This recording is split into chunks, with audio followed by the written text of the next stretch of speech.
Oye, mi gente, ladies and gentlemen, this is a very amazing weekend, an amazing Feel Pasión Friday because of the fact that Los Angeles, all eyes is on us, the millions, this Sunday for Super Bowl 56, none other than right here in Los Angeles, California. We're all here supporting our LA Rams, but más importante, understand what's the mindset of a champion. Let's go.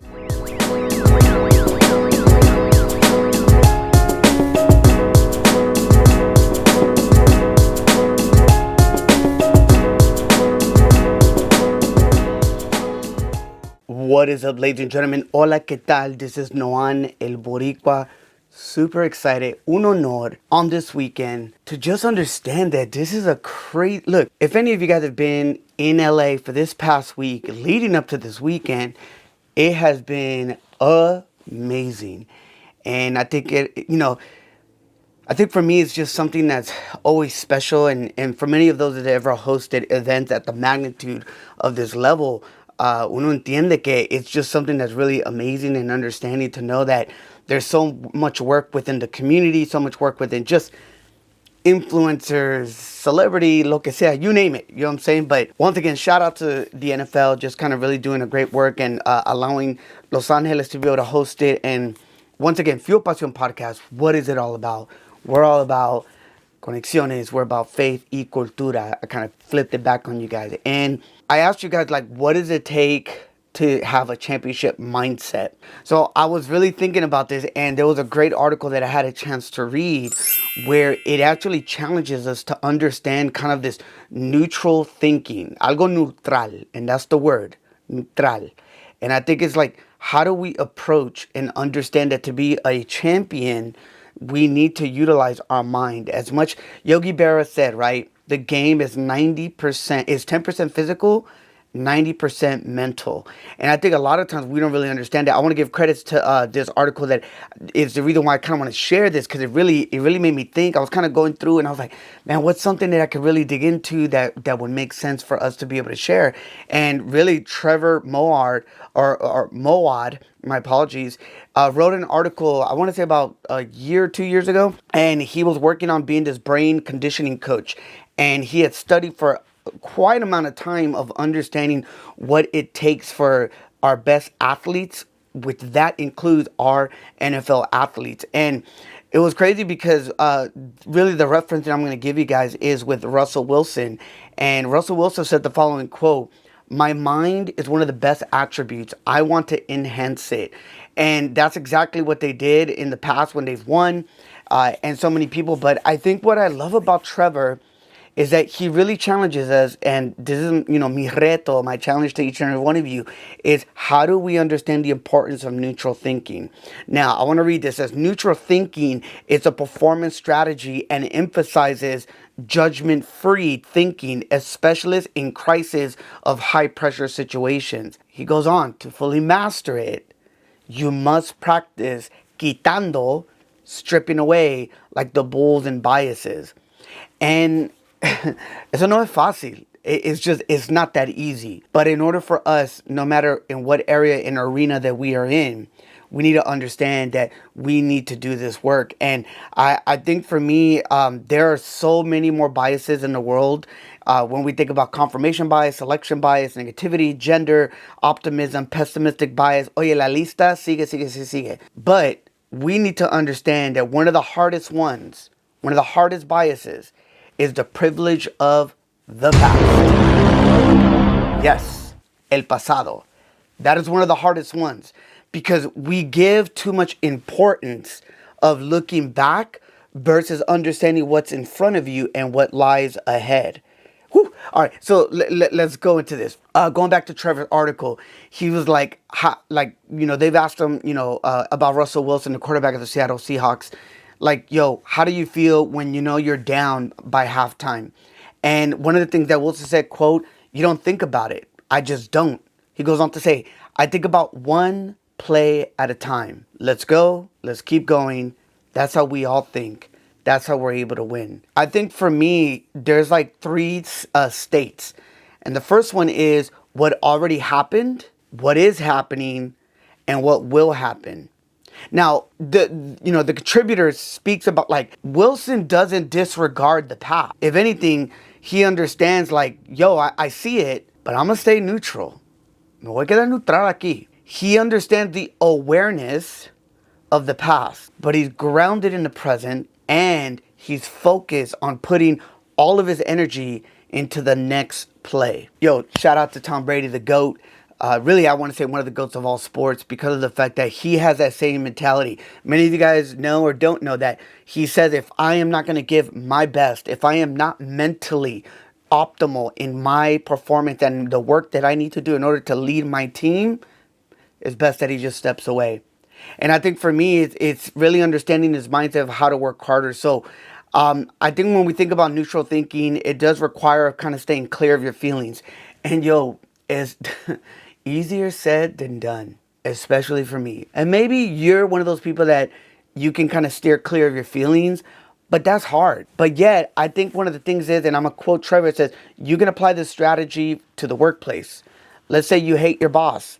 And out of spite, you consider only putting in half the effort into the big project. But you'd only be hurting yourself. See, la solución, the solution, is to look at the assignment from a very neutral point. I love it that my leader and many of the leaders I've had in the past have always shared with me, and I shared with you, hopefully you could take this, never take anything personal. Because of the fact that if you can complete the task, if you can continue doing the same with future projects, your boss more than likely will get off your back, and you may even, who knows, get an opportunity to do a critical experience, or maybe, who knows, even get promoted. Here's the thing.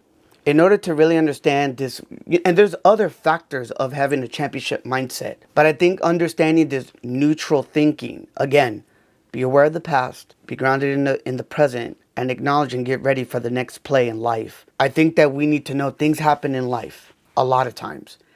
And I'm not going to pretend here that I've never let my feelings get the best of me. I have. That's the beauty of learning. That's the beauty of any great leader is you understand, you live and you learn, as they say. But the beauty here is that don't view all these situations to be the end of the world. Look, it already happened. That's okay. I'm a drummer. And one of the things that I learned out as a drummer is that when you're playing, if you miss a cymbal or a crash, or that's the same thing, if you miss like a beat or a certain fill, don't get caught up, because what happens? Then you're really going to stop the music and everyone's going to look at you like, yo, what happened? If anything, you let it go, you finish what you started, and then you can look back and say, where can I reassess in the music that I'm playing? I want to segue with that because I think a lot of times we don't understand the importance of familia. And I actually want to dedicate this last part of the video of a true champion. And we called her Abuelita.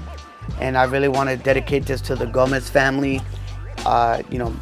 Really my best friend, my brother Mario. I'm not going to try to get emotional. Man, and I know you guys probably like, yo, Noan, like, you've been seeing a lot of people in your life, going on to be with God.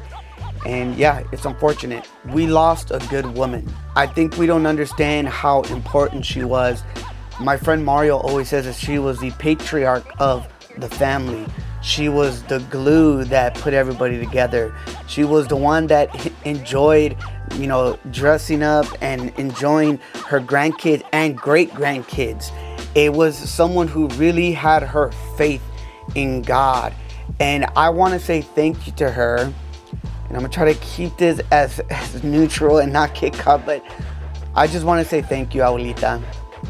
Because for me, you really, and you continue, because I know you're in heaven, you continue to believe in all that I've done within our community, within the church, within my career. You've always believed in me.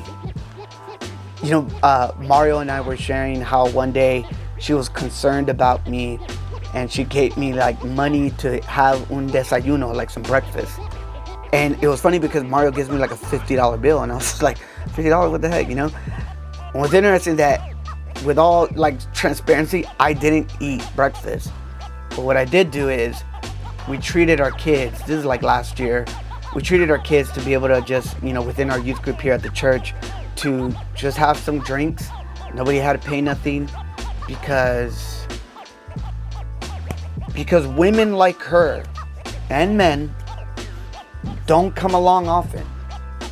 And although she was frail, although she was weak physically, her mind was that of a champion. She was torn of a different cloth. And that cloth was that immersed in the love of God. And she was very energetic. She could be fiery. But I also know that in her last days, she was very reflective. She understood what it was to be a champion. She understood what it was to be able to engage with others. And there was nothing like her laugh. There was nothing like her smile. And I just want to read this to you guys real quick.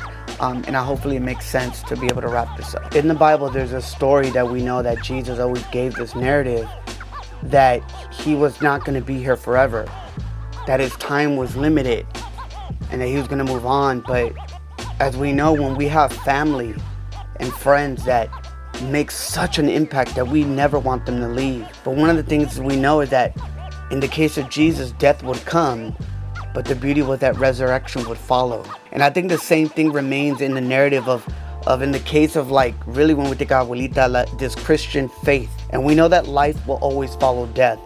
And we see this process of becoming a believer, that when we die to ourselves, we become alive in him. And we see it in the process of sanctification, where pain and sacrifice lead to life and growth. We see it in our hope that in the future, one day, we will be called. Abuelita, you were called. And I hope that the family, remember when I talk about the neutral? This is a moment where it's okay to feel and to look at the past and to celebrate her life. But I also know that because of your patriarch, that your present is firmly founded in the love of God. To the Gomez family and the extended families outside of that, my prayer is for all of you. My condolences on behalf of my family. And I hope that we understand that although all that's going on, she had her faith in God. She had her faith in him. She's okay. There's no more pain. There's no more suffering.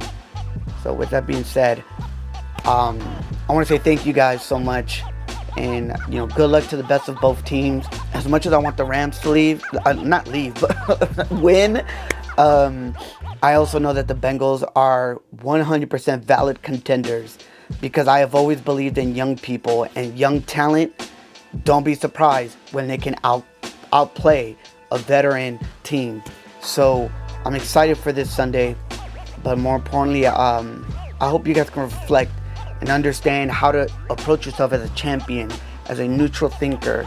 But I also hope you understand those that are champions in your life, that you can love them, that you can hug them, and that you can appreciate who they are as a champion in your life. Thank you. Check us out, pasiónpodcast.com.